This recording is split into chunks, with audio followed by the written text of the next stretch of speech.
নির্মাণ কাজ শেষ হওয়ার ৫ বছরেও চালু হয়নি কিশোরগঞ্জের দৃষ্টি প্রতিবন্ধী মেয়েদের স্কুল ও আবাসিক হল। অযত্নে অবহেলায় নষ্ট হচ্ছে অবকাঠামো এবং দামি সরঞ্জাম ও আসবাব। সমাজ কল্যাণ বিভাগ বলছে, লোকবল না থাকায় চালু করা যাচ্ছে না স্কুলটি। দ্রুতই লোকবল নিয়োগ দিয়ে প্রতিষ্ঠানটি চালুর আশ্বাস জেলা প্রশাসকের। বিকাশে কম খরচে ক্যাশ আউটের লিমিট বেড়ে ৫০,০০০, প্রিয় এজেন্টও ২টা।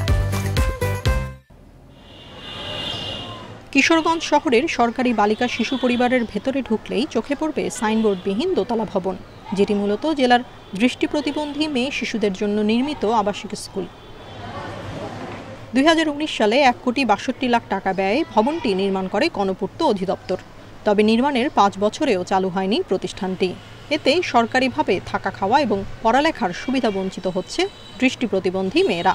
স্থানীয়দের অভিযোগ, এটি চালুর উদ্যোগ না থাকায় ব্যর্থ হচ্ছে মানুষের পাশে দাঁড়াতেই সরকারের উদ্যোগ।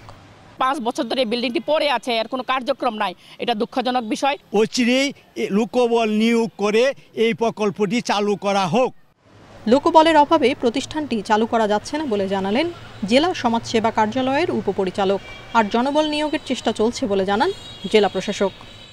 দৃষ্টি প্রতিবন্ধী মেয়ে শিক্ষার্থীদের এখানে অবস্থান করে লেখাপড়া করবে, একটা হোস্টেল। এটি মূলত